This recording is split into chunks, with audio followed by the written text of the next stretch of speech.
Por favor, márchese. Esto es propiedad privada. Un hombre en busca de venganza. Un asesinato a sangre fría a plena luz del día. Provocado por un incidente que se produjo a 10.000 metros de altitud. Cuando un viaje de ensueño se convirtió en el peor accidente aéreo de la historia de Alemania. Los investigadores debían averiguar por qué dos modernos aviones estaban en el mismo lugar al mismo tiempo.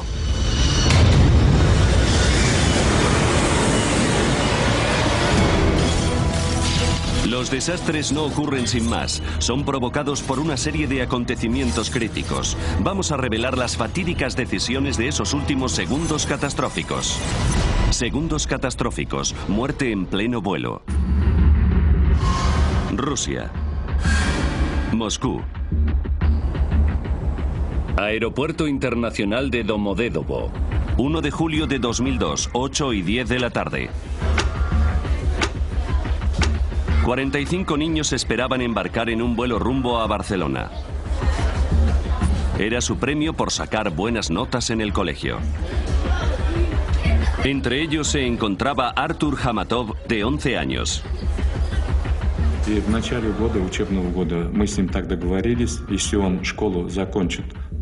A principio de curso acordamos que si sacaba buenas notas podría ir de viaje con su clase.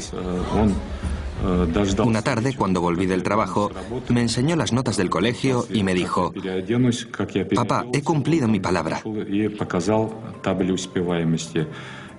Me miró como con un interrogante en sus ojos y le dije: «Está bien, te prometo que podrás ir». Los niños eran de Ufa, Rusia Central.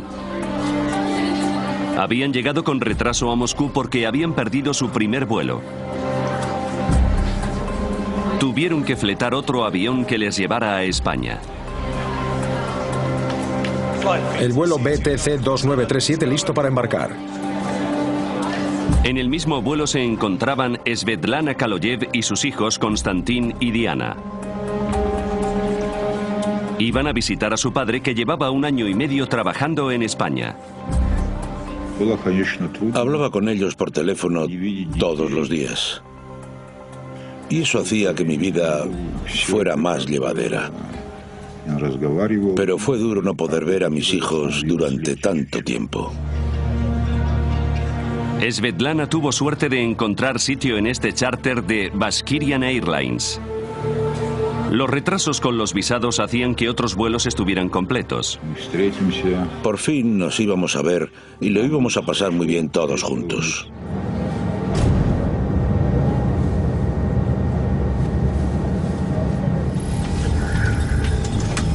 La tripulación terminaba de prepararse. Дамы и господа, вас приветствует капитан корабля. Добро пожаловать на борт башкирских авиалиний.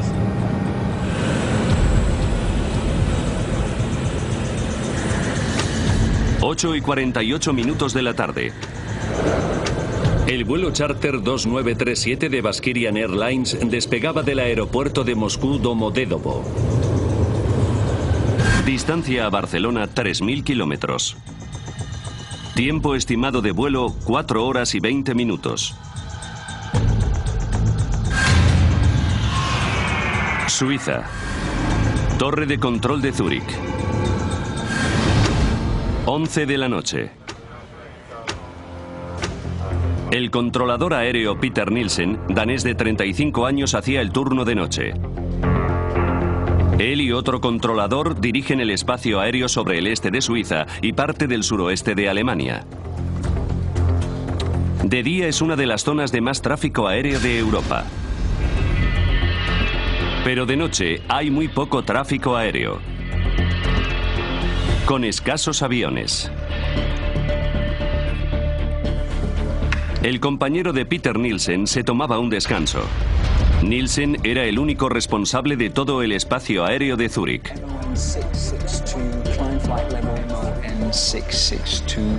Activó un radar para el tráfico que atravesara su zona y otro para los aviones que fueran a aterrizar en el vecino aeropuerto de Friedrichshafen. Pero después de las 11 no había aterrizajes programados. Nielsen se podía concentrar en el tráfico que circulaba por la zona.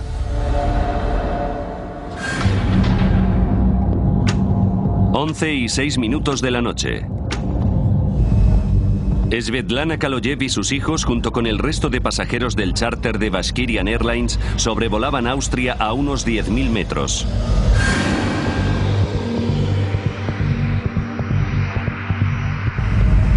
Llegarían a Barcelona en poco más de 2 horas.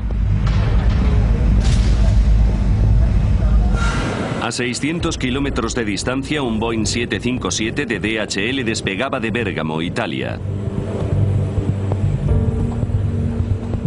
Destino, Bruselas. El capitán y el copiloto eran los únicos que iban a bordo.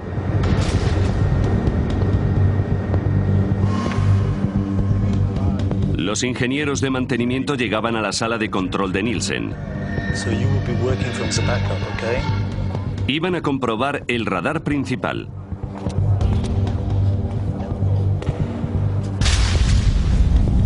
11 y 21 minutos de la noche. El vuelo 611 del avión de carga DHL entraba en el espacio aéreo de Nielsen. El capitán pidió permiso para ascender a 10.000 metros de altitud. Radar suizo, buenas noches. DHX 611. DHX 611. Identificado.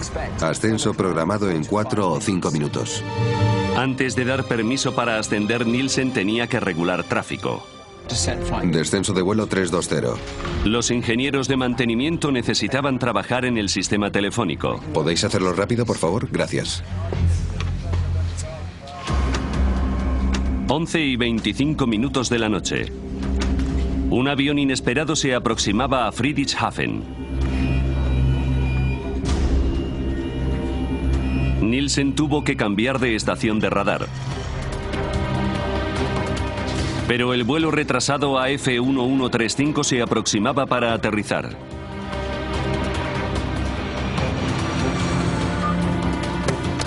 Llamó a las torres de control de los aeropuertos para comunicarlo.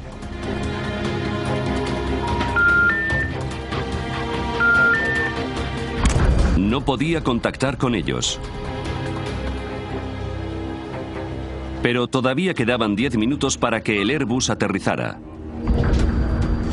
Por lo que volvió al radar del tráfico de su zona.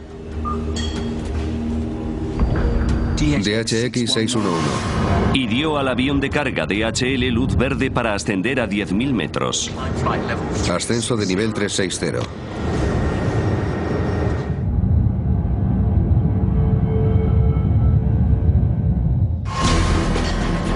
Nielsen volvió a centrarse en el Airbus y volvió a llamar al aeropuerto de Friedrichshafen.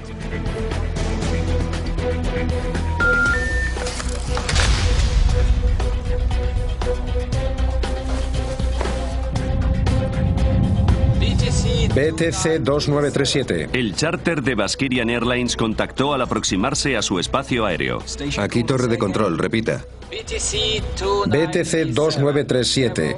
Nivel 360. Nivel... Pero justo cuando Nielsen contestaba, el Airbus contactaba con él. Vuelo entrante AF1135. Aterrizaje programado en pista 20. De acuerdo, volvemos a hablar en breve. Nielsen llamaba a Friedrichshafen por tercera vez. Die gewünschte Verbindung ist nicht möglich.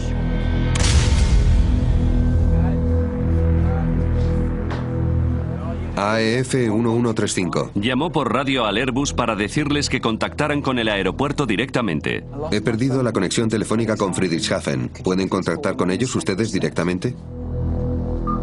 Afirmativo. El avión de DHL sobrevolaba Suiza a unos 10.000 metros.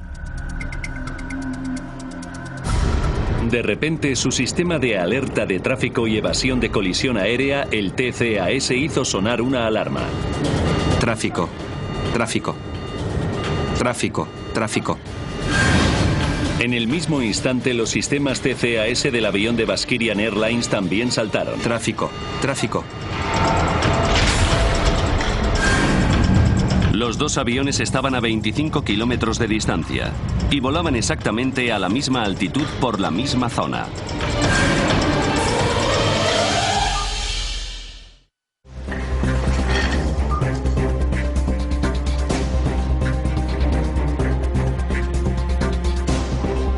Peter Nielsen se dio cuenta de repente de que tenía un grave problema. BTC 2937. Inmediatamente ordenó a los pilotos rusos descender. Descenso de nivel 350, rápido, hay tráfico atravesando la zona. Segundos después, los sistemas TCAS les decían justamente lo contrario. Ascenso, ascenso, ascenso. Dice que ascendemos y el controlador que descendemos. Ascenso, ascenso. Al mismo tiempo, el TCAS del DHL decía que descendieran.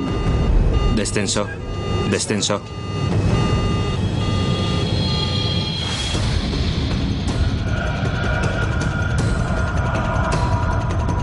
La tripulación de Baskirian no sabía qué orden seguir. Ascenso. Nielsen repitió su orden. Rápido, descenso de nivel 350, BTC 2937.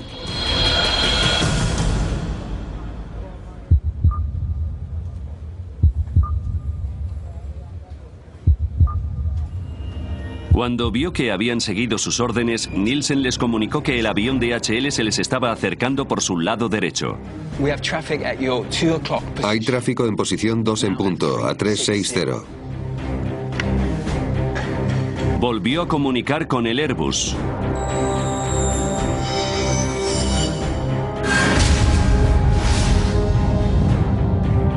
En el charter de Baskirian, la tripulación buscaba el avión de DHL. Los dos aviones estaban solo a 5 kilómetros de distancia. Ambos descendían a una velocidad de 1300 kilómetros por hora, superando la velocidad del sonido.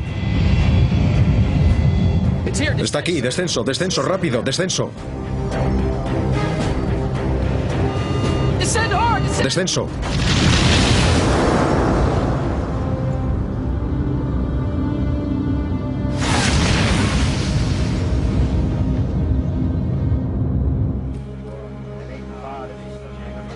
Once y 35 minutos de la noche. AF 1135. La tripulación del Airbus lograba por fin contactar con el aeropuerto de Friedrichshafen. Vamos hacia allá, Friedrichshafen. Nielsen podía ahora transferir el avión. Afirmativo, adiós.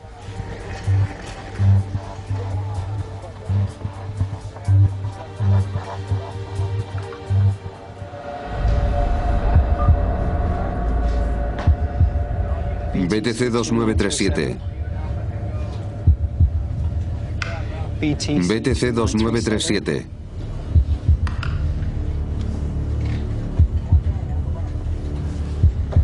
BTC 2937.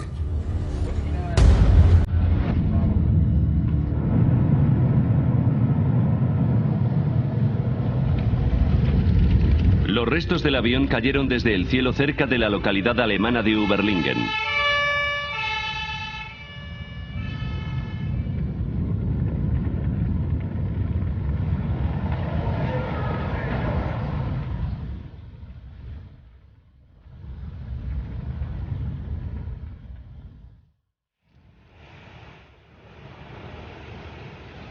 Al amanecer, la policía inició la mayor operación que se había llevado a cabo nunca en la zona.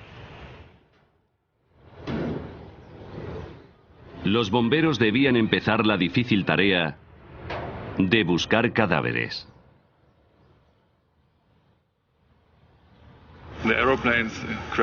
Los aviones han chocado y ha muerto toda la gente que iba en ellos.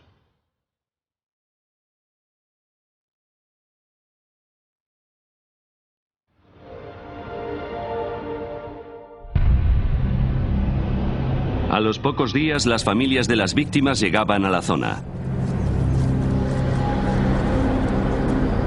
Entre ellos se encontraba Zulfat Hamatov, padre de Artur de 11 años. Fue una gran conmoción. Muchos padres se desmayaron al ver las alas y la cola del avión destrozados. Teníamos la esperanza de que los niños hubieran podido escapar corriendo de allí y que aparecieran por alguna parte. Creo que todos los padres esperábamos algún tipo de milagro.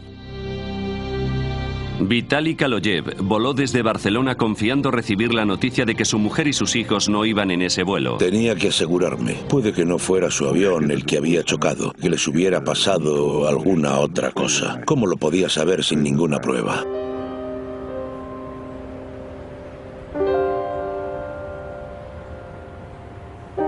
Los investigadores confirmaron sus peores temores.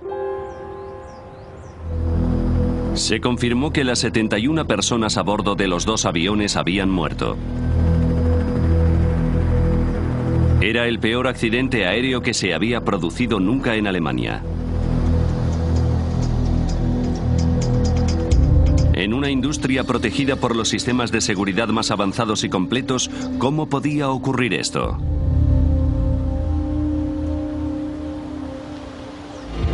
Ahora, repasando los acontecimientos de aquel día y adentrándonos en la investigación,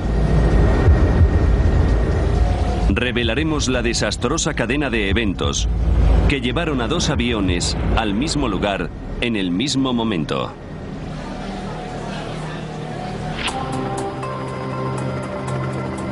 Los investigadores de la Oficina Federal de Investigación de Accidentes Aeronáuticos, o BFU, fueron requeridos en la escena. Jens Friedemann fue nombrado responsable del lugar del accidente.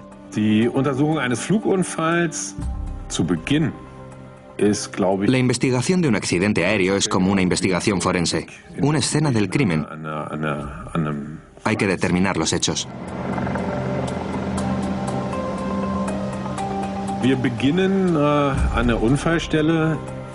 En el lugar del accidente había un caos total al principio. Había escombros por todas partes.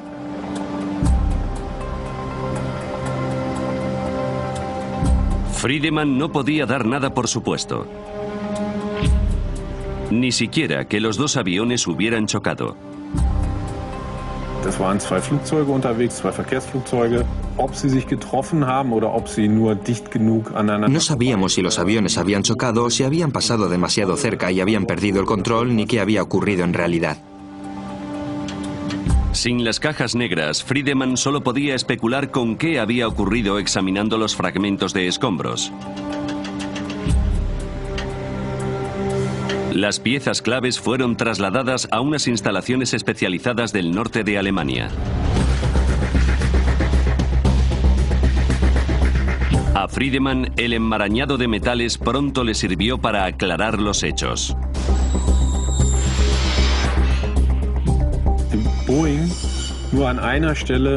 El Boeing tocó el Tupolev en un punto. La parte vertical de la cola estaba partida.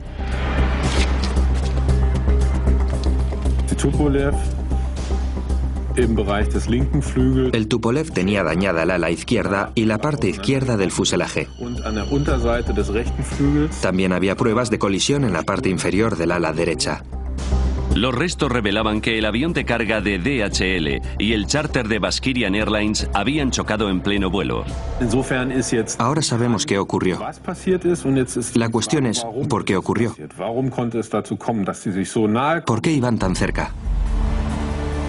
En el lugar del accidente, entre los fragmentos y restos de los dos aviones, los investigadores habían encontrado por fin lo que buscaban: las cajas negras de las dos aeronaves.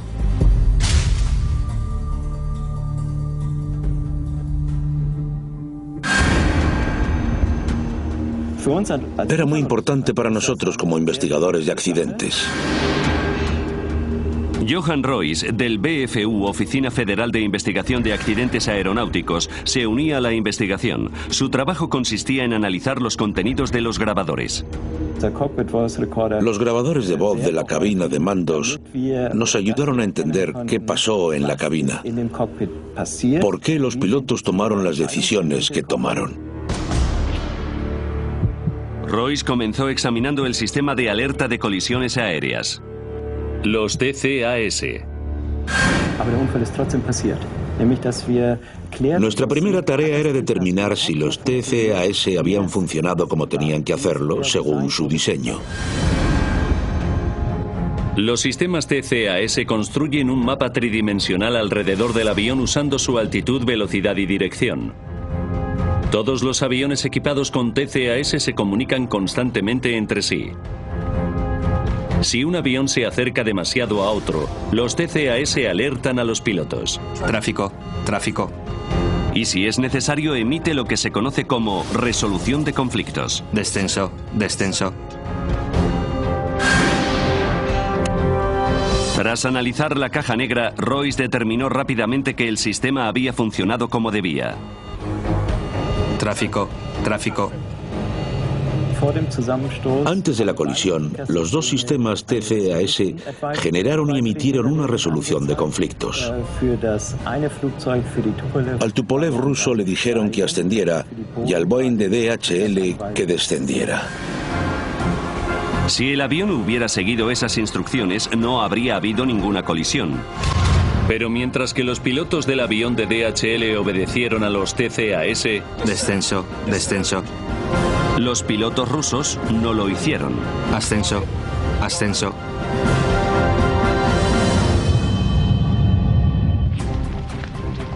Expertos estadounidenses se están trasladando a la escena del accidente aéreo mortal al sur de Alemania. La colisión en pleno vuelo de Überlingen se había convertido en noticia internacional. Los medios especulaban libremente y buscaban culpables. Se dice que el piloto del avión ruso ignoró diversas órdenes de los controladores de tráfico aéreo. ¿Por qué los sistemas TCAS que sirven para evitar colisiones en este caso han provocado una? ¿Y por qué el avión ruso no descendió cuando se le ordenó la primera vez? ¿Por problemas de comprensión de idioma? Las órdenes de los controladores son siempre en inglés. Las grabaciones de la caja negra eliminaron rápidamente una de las teorías. Zurich, buenas tardes. BTC 2937, nivel 360. Con el grabador de voz de la cabina pudimos determinar que el idioma no fue el problema. La tripulación rusa tenía un buen nivel de inglés. Pero las grabaciones también revelaron un hecho sorprendente. Ascenso, ascenso. Dicen que ascendemos y el controlador que descendemos. Vimos que recibieron órdenes del controlador de tráfico aéreo. BTC 2937, descenso de nivel 350. Y nos dimos cuenta de que al mismo tiempo o inmediatamente después también hubo una resolución de conflictos del TCAS. Ascenso. Prácticamente al mismo tiempo a los pilotos rusos se les ordenó hacer dos cosas completamente diferentes. Descenso de nivel 350, rápido. La tripulación necesitaba tomar una decisión rápidamente. ¿Qué tenían que hacer? Y descubrimos que les costó mucho tomar esa decisión. Aunque no debería haber sido así, los dos aviones volaban sobre Alemania y la normativa europea estipula claramente que los TCAS tienen prioridad sobre los controladores de tráfico aéreo. En mi opinión, que ocurriera algo así no tenía ninguna explicación posible.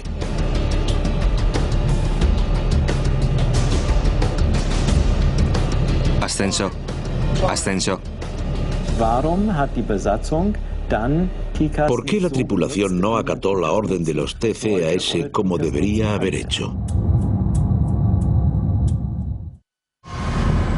En abril de 2001 los sistemas TCAS eran obligatorios prácticamente en todo el mundo. Pero los investigadores descubrieron una significativa excepción: Rusia.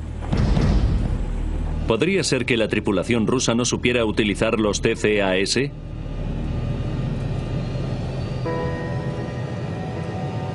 Rustam Mustafin es un antiguo piloto de Baskirian Airlines.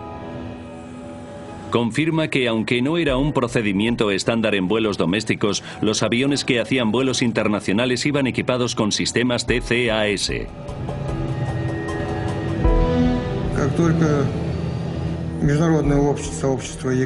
En cuanto los sistemas TCAS se hicieron obligatorios, el Centro de Formación de Baskirian Airlines se aseguró de que nuestros pilotos supieran utilizar dichos sistemas.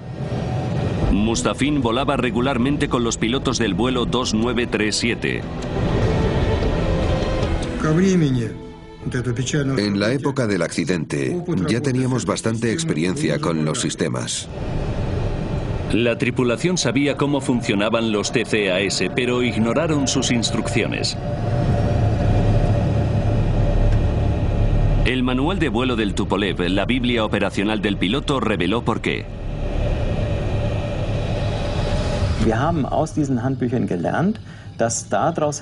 Supimos por esos manuales que las órdenes de tráfico de control aéreo siempre tienen una prioridad más alta. El manual de operaciones de la época estipulaba que la orden de tráfico de control aéreo tenía preferencia sobre los TCAS en caso de que el sistema emitiera una alerta. Decía que control aéreo tenía la última palabra. Desobedeciendo la normativa europea, la tripulación rusa estaba entrenada para usar los TCAS como un simple sistema de aviso y podía seguir las instrucciones del controlador si lo creía conveniente. Siguieron las indicaciones de los TCAS, pero al estilo ruso. Yo hubiera hecho exactamente lo mismo que ellos. Habría seguido la orden del controlador de tráfico aéreo. De repente pudimos comprender por qué la tripulación rusa actuó como lo hizo. Los investigadores habían descubierto por qué los dos aviones descendieron. Mientras que la tripulación de DHL había hecho caso a los TCAS, los pilotos rusos obedecieron al controlador de tráfico aéreo. Pero esto no respondía a una pregunta básica. Los TCAS son un último recurso. Los aviones no deberían haber estado tan cerca, ni haber dado lugar a activar dichos sistemas. Los investigadores centraron su atención en la sala de control de tráfico aéreo. Un controlador debe pedir a los pilotos que cambien de altitud por lo menos 2 minutos antes de un posible conflicto. Pero Peter Nielsen no pidió a la tripulación del avión ruso que descendiera hasta 43 segundos antes de la colisión. BTC 2937, descenso. ¿Por qué el controlador aéreo emitió una orden así tan tarde? Tan tarde que fue imposible evitar el accidente.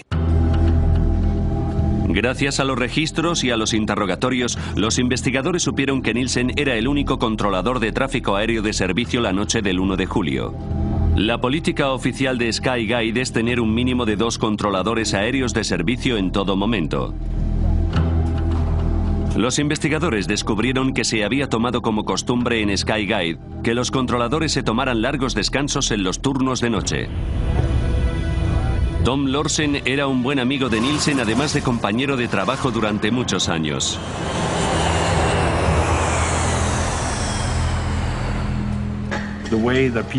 Peter hacía los turnos de noche como los hacíamos todos. Se quedaba solo un controlador porque había muy poco tráfico. Entre las 11 de la noche y las 6 de la mañana no se programan aterrizajes en los aeropuertos de la zona. Pero sobre las 11:25 del 1 de julio de 2002, Nielsen se encontró con un aterrizaje inesperado. El avión se aproximaba al aeropuerto de Friedrichshafen y él tenía que coordinarlo. Era muy poco frecuente que un avión fuera a Friedrichshafen a esas horas. Y supongo que al controlador le sorprendería bastante eso. Según la normativa, Nielsen debía contactar con la torre de control del aeropuerto antes de aprobar el aterrizaje del avión que venía con retraso. Algo rutinario. Con tan solo dar a una tecla, podía haber contactado con la torre de control de Friedrichshafen. Pero los registros indican que Nielsen no pudo contactar con el aeropuerto. Los investigadores averiguaron que fue por los trabajos de mantenimiento. El teléfono de Nielsen estaba siendo reparado. Pero incluso así, el controlador debía poder hacer una llamada con solo presionar una tecla. Sin embargo, un examen técnico de los teléfonos reveló un terrible problema.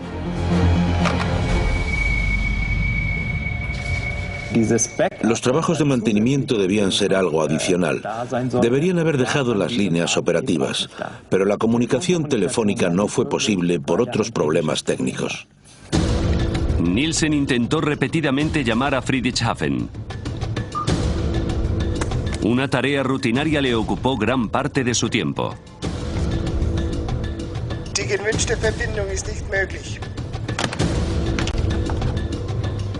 Estaba más ocupado que normalmente porque no podía hacer llamadas telefónicas. Tuvo que buscar soluciones alternativas. Tuvo que buscar otras formas de comunicación. No tengo comunicación telefónica con Friedrichshafen. ¿Pueden llamarles ustedes? Preocupado por el Airbus que llegaba con retraso, Nielsen ignoró el tráfico que circulaba por la zona. Estuvo como 5 minutos concentrado en ese problema y se despreocupó de lo que estaba ocurriendo en la pantalla del radar. Pero su radar tenía una función de emergencia que debería haberle alertado del peligro inminente. Alerta de conflicto a corto plazo o STCA. La alerta de conflicto a corto plazo es un sistema parecido al TCAS. Es un sistema de alerta terrestre que nos ayuda con el radar si no vemos un conflicto. Si no lo vemos a tiempo, activa una alarma. 2 minutos antes de la posible colisión, una alerta STCA debió haberse activado tanto en las 2 pantallas de radar de Nielsen como en los altavoces. Esto es exactamente lo que ocurrió a 180 kilómetros de distancia en la localidad alemana de Karlsruhe.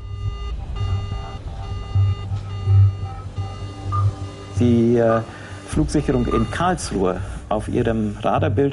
Los controladores aéreos de Karlsruhe habían visto en su pantalla de radar que 2 aviones estaban acercándose más de lo debido. Las grabaciones revelan que el controlador de Karlsruhe intentó llamar a Nielsen para avisarle. Pero las defectuosas líneas telefónicas de Zúrich le impidieron contactar con él. Según las reglas de aviación, no pueden contactar con aviones fuera de su espacio aéreo, a menos que el controlador a cargo haya perdido la conciencia o haya abandonado su puesto. El controlador aéreo de Karlsruhe decidió saltarse el protocolo e intentó llamar a Nielsen 11 veces en total, pero no consiguió hablar con él. BTC 2937. Los registros muestran que el sistema visual de STCA de Nielsen no se activó. Royce descubrió que el radar de Zúrich también estaba siendo reparado, por lo que tampoco estaba totalmente operativo.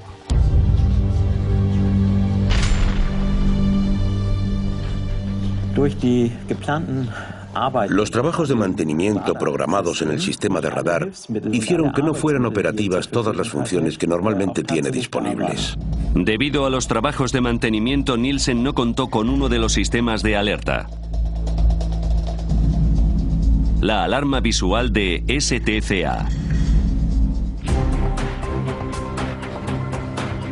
Es la última pieza del rompecabezas, que explica por qué Nielsen no ordenó al avión ruso descender hasta solo 43 segundos antes de la colisión.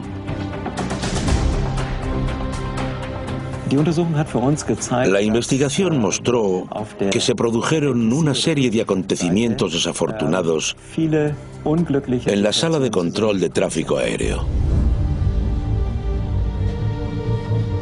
Si Nielsen hubiera oído la alarma STCA antes de que se activaran los sistemas TCAS en los aviones, no habría habido conflicto y el accidente se habría evitado.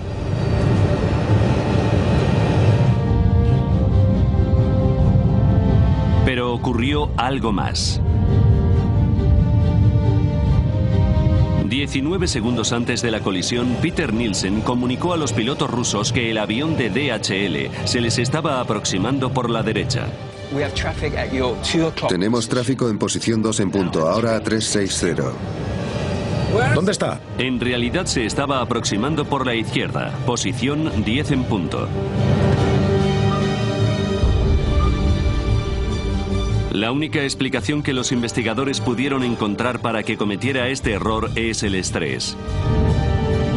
No sabemos si los pilotos rusos habrían tenido tiempo de evitar la colisión, ni siquiera si hubieran visto el avión de DHL antes. Está aquí a la izquierda.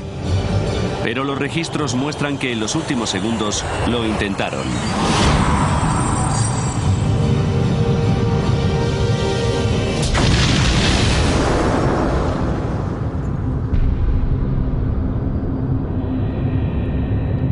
Tras el impacto, el avión de Baskirian Airlines se partió en 4 piezas. Sin parte de la cola, el avión de carga de DHL cayó en picado.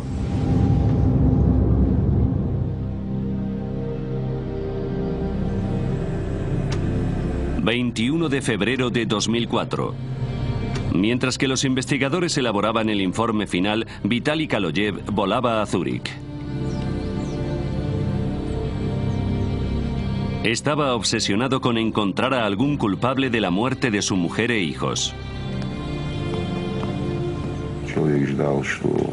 Quería oírles decir que eran responsables, pero que los perdonara si podía. Habían matado a muchos niños y no les había pasado nada. No habían pedido disculpas, no habían expresado ningún dolor, nada. Nielsen siguió trabajando en Skygate, pero en áreas de análisis de seguridad. Kaloyev averiguó dónde vivía. Fui a ver al controlador. Sabía que había trabajado esa noche. Todo esto tenía que llegar a su fin. Tenía que cerrarse.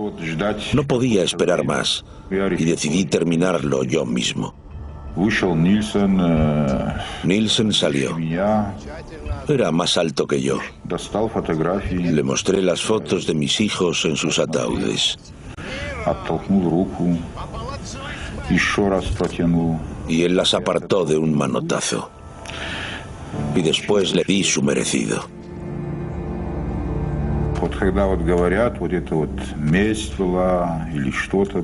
Bueno, hay quien dice que fue venganza. Pero la venganza es algo insignificante. Uno se venga cuando ha sido insultado.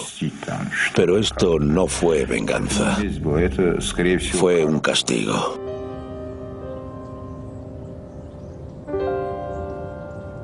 En Suiza, un hombre ha sido detenido por el asesinato del controlador de tráfico aéreo que estaba de servicio la noche en que 2 aviones chocaron hace 2 años.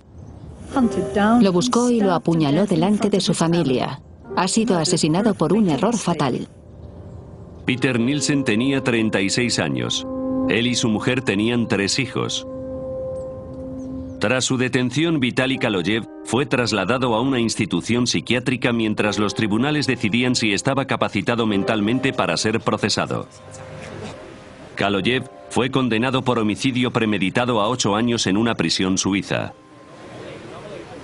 En noviembre de 2007 fue puesto en libertad después de que un recurso de apelación determinara que tenía un atenuante de responsabilidad por la muerte de su mujer e hijos. Vitaly Kaloyev no se arrepiente de lo que hizo.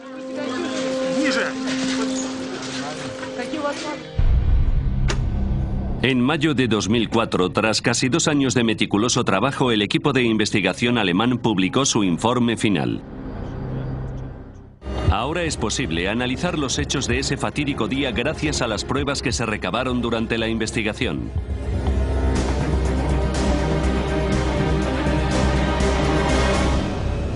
...1 de julio de 2002... ...8:48 de la tarde... ...a 2:47 del desastre... Un vuelo charter de Baskirian Airlines despegaba del aeropuerto internacional de Moscú Domodedovo. 20 minutos para el desastre. En el centro de control de tráfico aéreo de Zúrich había 2 controladores de servicio. Uno se tomó un descanso. Peter Nielsen se quedaba trabajando solo.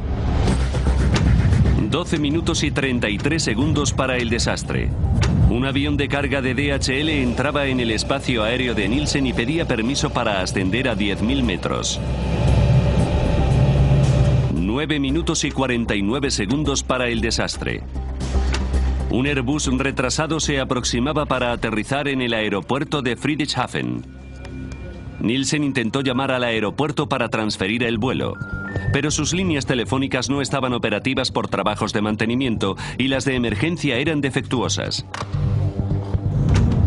5 minutos y 21 segundos para el desastre.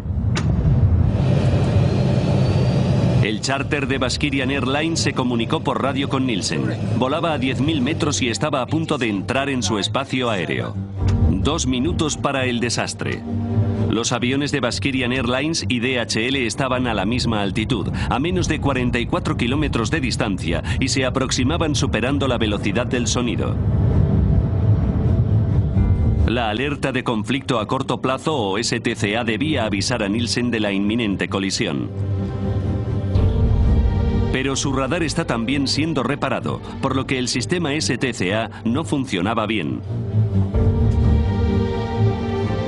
43 segundos para el desastre. Nielsen por fin se dio cuenta de que 2 aviones estaban a punto de colisionar. Inmediatamente ordenó a los pilotos rusos descender. Descenso, nivel de vuelo 350. Segundos después, los TCAS se activaban en los 2 aviones. Ordenaban a los pilotos de DHL descender. Descenso, descenso. Y a la tripulación rusa ascender. Ascenso. Dice que ascendemos y el controlador que descendemos. Nielsen no era consciente de que los 2 aviones estaban recibiendo otras instrucciones. Repitió sus órdenes a los pilotos rusos.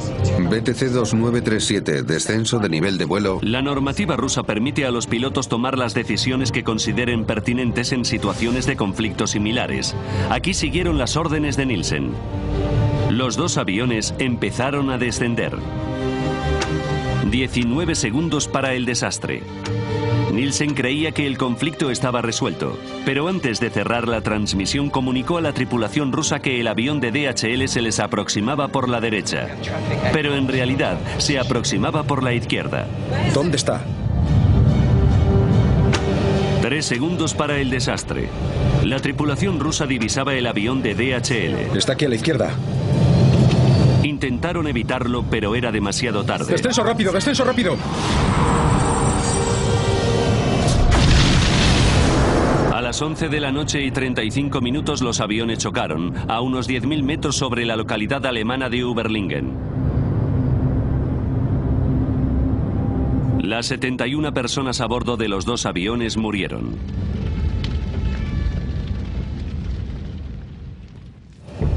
El informe de investigación alemán concluyó que Peter Nielsen y los pilotos rusos habían cometido graves errores.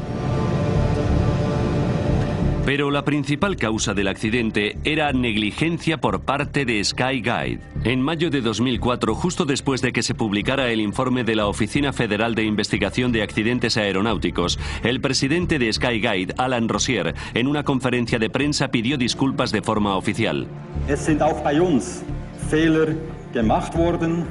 Nosotros también hemos cometido errores.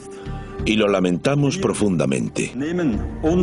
Asumimos nuestra responsabilidad como indica el informe de investigación alemán. Y pedimos perdón a las familias de las víctimas.